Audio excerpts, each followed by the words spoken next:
मैं अदम से भी परे हूँ वरना गाफिल बारहा, मेरी आहे आतिशी से बाले अनका जल गए। आइए अब इस शेर में मौजूद मुश्किल अल्फाज के मानी देखते हैं। अदम, अदम से यहाँ मुराद अगला जहां। गाफिल, गाफिल से मुराद बेपरवाह, बेखबर, ला इल्म। आहे आतिशी, ऐसी आह जो कि तासीर में आग से भी ज्यादा गर्मी रखती हो। अनका, एक फर्जी परिंदा जिसके बारे में ख्याल किया जाता है कि वो अब मादूम हो चुका है या खत्म हो चुका है। इस शेर की तशरीह से पहले अदम और अनका का मफहूम और उसका पस मंजर समझ लीजिए। अदम, अदम से मुराद है किसी चीज का ना होना, जैसे कि अदम तवज्जो, तवज्जो का ना होना। अदम ताउन, ताउन का ना करना अदम ताउन कहलाता है। लेकिन शायरी में अदम से मुराद वो जहान लिया जाता है जो कि हमारे सामने मौजूद नहीं है, यानी अगला जहान, जहां से हम आए हैं और जहां हमें मरने के बाद वापस लौट कर जाना है, वो अदम है। अनका, अनका एक फर्जी परिंदा है, इमेजिनरी कैरेक्टर है, और ख्याल ये किया जाता है कि ये इस दुनिया से खत्म हो चुका है, मादूम हो चुका है, और जो चीज खत्म हो जाती है वो अगले जहां चली जाती है। यानी ये परिंदा जो है वो अदम में मौजूद है, यहाँ दुनिया में मौजूद नहीं है।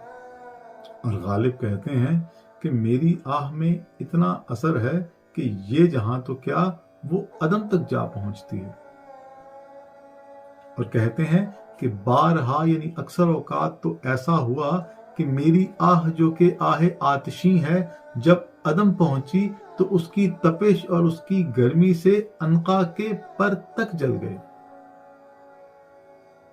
एक इमेजिनरी थॉट है, लेकिन आप गालिब के तखय्युल की परवाज चेक कीजिए।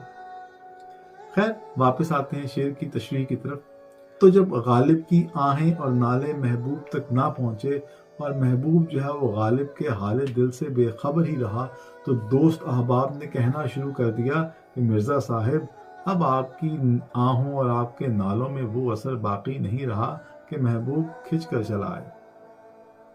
तो इस पर गालिब कहते हैं कि हम वहां हैं जहां से हमको भी कुछ हमारी खबर नहीं आती। यानी मेरी जात जो है वो इश्क में इस कदर फना हो गई है कि अब वो इस जहां तो क्या अदम में भी मौजूद नहीं है।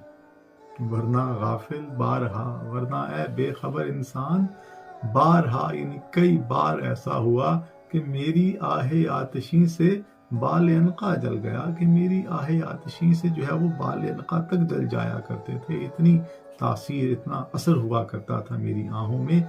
लेकिन बात यह है कि अब हम इस जहां तो क्या अदम में भी मौजूद नहीं हैं, हम किसी और ही जहां में चले गए हैं, और इतना दूर चले गए हैं कि वहां से आहों का पहुंच पाना जो है वो मुमकिन नहीं। इस शेर को यूं भी लिया जा सकता है कि जब गालिब की पुरसोज आहों का महबूब पर कोई असर ना हुआ, तो लोगों ने कहना शुरू कर दिया कि भाई आप तो सच्चे आशिक ही नहीं हैं, वरना ऐसा कैसे हो सकता है कि सिद्क़े दिल से आह खींची जाए और उसमें असर ना हो। तो इस पर गालिब महबूब का भरम रखते हैं और लोगों को ये नहीं बताते कि मेरा महबूब ही इतना संगदिल है कि उस पर किसी आह का असर नहीं होता। वो महबूब का भरम भी रखते हैं, साथ साथ अपने आप को झूठा आशिक भी साबित नहीं होने देते, और कहते हैं कि भाई हमारी आहें तो इस कदर पुर असर हैं कि ये जहां तो क्या वो अदम में पहुंचकर अनका के बालों पर तक जला देती हैं। लेकिन बात यह है कि हम इस जहां में हैं ही नहीं, हम तो शायद अदम से भी परे किसी और जहां में हैं, जिसकी वजह से हमारी आहें जो है उनका महबूब तक पहुंच पाना मुमकिन नहीं।